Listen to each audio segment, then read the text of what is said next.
Audio Jungle.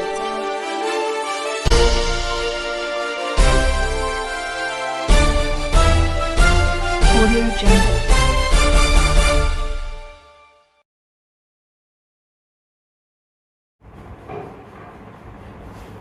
नमस्कार।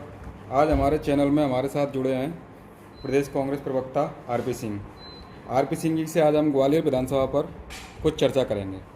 RP Singh ji, Gwalior विधानसभा जो एक समय में इंडिया लेवल की जिसमें फैक्ट्री हुआ करती थी, जिससे पूरे देश भर के लोगों को रोजगार मिलता था, ग्वालियर चंबल संभाग पूरी तरीके से ग्वालियर विधानसभा बेस्ड था।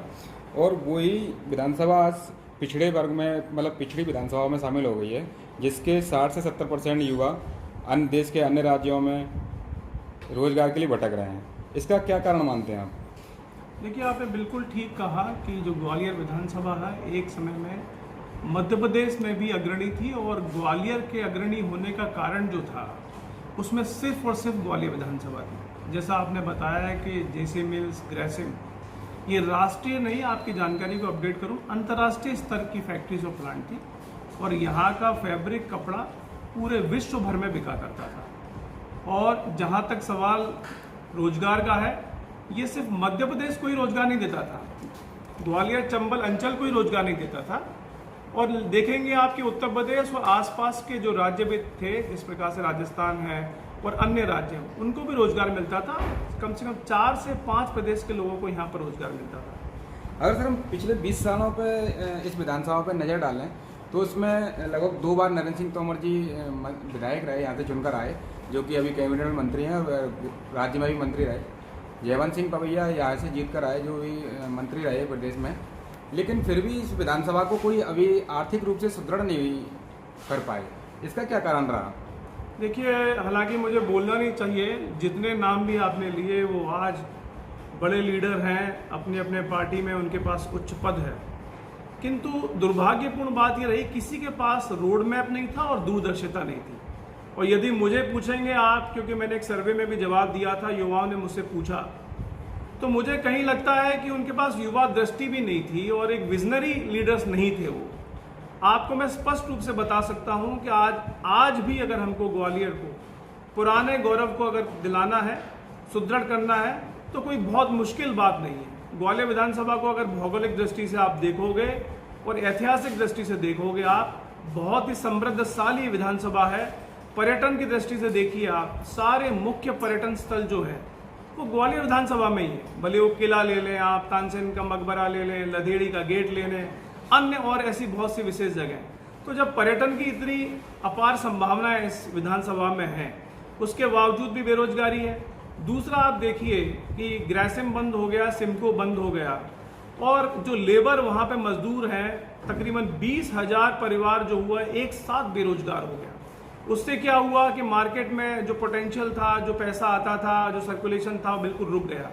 इसी कारण से ग्वालियर विधानसभा बहुत पिछड़ गया। लेकिन ये बात तो हर व्यक्ति बताता है कि पिछड़ गया, लेकिन इसका उपाय क्या है? उपाय ये बहुत स्पष्ट उपाय था कि अगर कोई भी विजनरी लीडर होता तो इस प्लांट का जो लिक्विडिफिकेशन हुआ या वैधानिक रूप से जो उपचार होना था, जो मजदूरों को लाभ मिलना था, उनके अधिकारों की लड़ाई थी, उसको अगर सिस्टमेटिक तरीके से अगर लड़ते तो आज सारे के सारे जितने भी विस्थापित लेबर हैं, उनके परिवार हैं, तकरीबन 1 लाख जनसंख्या मान के चलिए सीधे सीधे प्रभावित होती है जेसी मिल, सिमको, अन्य मिलों से। उसके बाद एमएसएमई की बात करते हैं, भाषण देते हैं बड़े बड़े नेता, छोटे कुटीर उद्योगों की बात करते हैं, अनंत संभावना है। आप देखिए, कॉटन से जुड़ा हुआ, रेन से जुड़ा हुआ बहुत सारा मजदूर वहाँ पे स्किल्ड लेबर इस प्रकार का था कि यदि छोटे छोटे कुटीर उद्योग भी स्थापित किए जाते तो दोबारा से अपना गौरव ग्वालियर विधानसभा धारण कर सकता था। और यदि देखिए, आप दुर्भाग्य देखिए कि डिपार्टमेंट्स में कोऑर्डिनेशन भी नहीं है। जो आज आप मल्टी स्टोरी बिल्डिंग्स ला रहे हैं, बड़ी बड़ी कॉलोनीज ला रहे हैं, हाउसिंग बोर्ड बड़ी कॉलोनी आज थाटीपुर में ला रहा है, उन्हें आप ग्वालियर विधानसभा में क्यों नहीं ला सकते? दोबारा से सिस्टमेटिक डेवलपमेंट ग्वालियर विधानसभा का क्यों नहीं हो सकता? आज जिन मजदूरों के पास जो प्लॉट्स हैं, जिस पर उन्होंने निर्माण कर लिया है, उन्हीं को यदि आप रियायती दरों पे भवन उपलब्ध कराएं तो वो क्यों नहीं लेंगे आपसे? तो इससे 2 लाभ होंगे, रोजगार भी मिलेगा और साथ ही साथ दोबारा से ग्वालियर विधानसभा अपना गौरव भी प्राप्त करेगी। सर चूँकि अपने उपचुनाव का माहौल भी शुरू हो चुका है और बीजेपी और कांग्रेस दोनों ही बराबर से तैयारियां करने में जुट गए हैं, इस दौरान में आप ग्वालियर विधानसभा में चुनावी समीकरण को किस तरीके से देखते हैं? देखिए, आज दुर्भाग्यपूर्ण बात यह है कि जो भी वहाँ लीडर्स हैं जो दोबारा चुनकर आ रहे हैं, आप जो अभी वर्तमान में जो विधायक थे जिन्होंने इस्तीफा दे दिया, जो कांग्रेस पार्टी से थे, उन्होंने जनमत भेज दिया, बहुत दुर्भाग्यपूर्ण बात है। देखिए, लोकतंत्र में जनमत जो होती है वो देखा जाए तो जनता की आपके पास पूंजी होती है। चूंकि जनता की पूंजी है वोट, उसी से आप विधायक बने, उसी से आप मंत्री बने, तो आप बिना उनकी अनुमति से किस प्रकार से उसको बेच सकते हो? तो जिन लोगों ने ऐसा किया उनको तो जनता बिल्कुल पुरस्कार देने के लिए आतुर है। लेकिन इससे आगे की बात यह है, क्या कोई भी ऐसा लीडर है जिसके पास विजन है? क्या कोई ऐसा लीडर है जिसके पास रोड मैप है? क्या छोटी छोटी समस्याएं जो हैं उन्हीं में आज 15-20 साल से लगे हैं? पानी नहीं है, नाली नहीं है, सीवरेज नहीं है, और जाके अगर व्यक्तिगत रूप से आप उनको अटेंड कर रहे हैं तो इसका क्या मतलब है? आप जनसेवक हैं? बिल्कुल नहीं। जनसेवक की परिभाषा में समझनी होगी, लीडर की परिभाषा में समझनी होगी। लीडर वह व्यक्ति है जिसमें लीड करने की क्षमता है और उसकी कलम में इतनी ताकत होनी चाहिए, उसके वचन में इतनी ताकत होना चाहिए कि पूरा प्रशासन, एडमिनिस्ट्रेशन सिस्टमेटिक तरीके से डेवलपमेंट करे। जब आप ऑर्गेनाइज तरीके से काम करेंगे, जब आप विजनरी तरीके से काम करेंगे, जब आपके पास अपने शहर के लिए, ग्वालियर विधानसभा के रोड मैप होगा, तब आपका सिस्टमेटिक डेवलपमेंट होगा। ये नहीं कि आज एक गली में नाली बंद हो गई, एक में पानी नहीं आ रहा, वहां जाके फोटो खिंचा लिया। अब सेवा का अभिनय चलने नहीं जा रहा है। अब वही व्यक्ति वहां लीडर बनेगा जो डिलीवरी देगा, जिसके पास विजन होगा, जिसके पास रोड मैप होगा ग्वालियर विधानसभा के लिए। तो वैसे तो पूरे ग्वालियर में नशे का कारोबार चल ही रहा है बराबर, लेकिन फिर भी ग्वालियर विधानसभा में अगर देखा जाए तो सबसे ज़्यादा है, तो इसका दोषी आप किसे मानते हैं? इसका सीधा सीधा दोषी मैं वहाँ की बेरोजगारी को मानता हूँ। किसी भी लीडर ने आज तक इस विषय को एड्रेस नहीं किया। जब आपको मालूम है कि इतना बड़ी फैक्ट्री बंद हो गई, करीब 1 लाख जो वहाँ परिवार है वो बेरोजगार हो गया, तो सबसे पहला जो विषय है प्रमुखता से जो लेना था, जो प्रायोरिटी पे लेना था किसी भी लीडर को, वो रोजगार को लेना था। जब युवा को रोजगार प्राप्त नहीं होता है, जब वो बेरोजगार होता है, तो वो आप मान के चलिए कि वो इस प्रकार की जो कुरीतियां हैं, नशेबाजी, इसमें चला जाता है। वो इसके साथ ही आप देखिए जो बड़े बड़े ड्रग के माफिया हैं, शराब के माफिया हैं, उनके लिए बहुत बड़ी मार्केट है ये लोग वहां जाके और अति सक्रिय हो जाते हैं।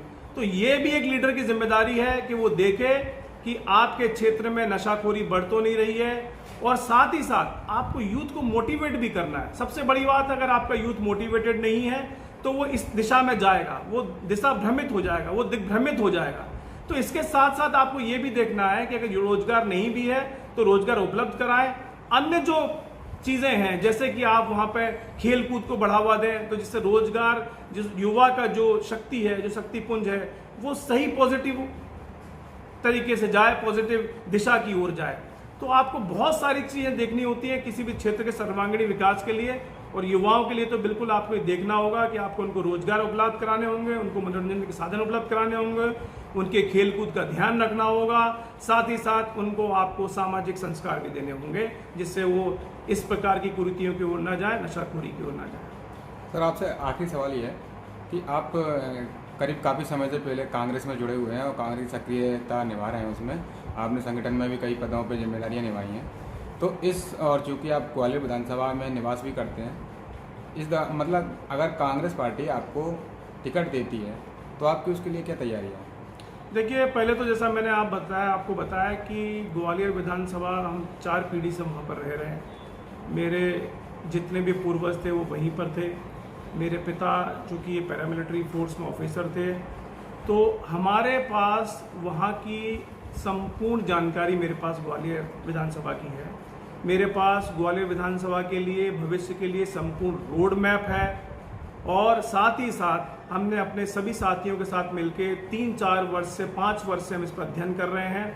हमें जहां भी आवश्यक हुआ, जैसे हमने जेसी मिल के मुद्दे को हम केंद्र तक ले गए, जेसी मिल के मुद्दे को हम लोगों को जानकारी नहीं है, क्योंकि होता क्या है कि आश्वासन कम, काम ज़्यादा पर हम काम करते हैं, हम चित्र खिंचाने में विश्वास नहीं करते हैं। तो हमारे पास ग्वालियर विधानसभा को लेके पूरी जानकारी है, उसके संसाधनों की जानकारी है, और ग्वालियर को किस प्रकार का डेवलपमेंट चाहिए जिससे कि वो अग्रणी विधानसभा में आए, उसका संपूर्ण रोड मैप हमारे पास है। और सबसे बड़ी बात मैं आपको बताऊं, दुर्भाग्यपूर्ण बात यह है कि हर व्यक्ति जो है, हर नेता विधानसभा में जाना चाहता है, लेकिन वो ये नहीं देखता कि क्या युवा आपके साथ है, क्या जनता ये चाह रही है कि आप लीडर बन के आए।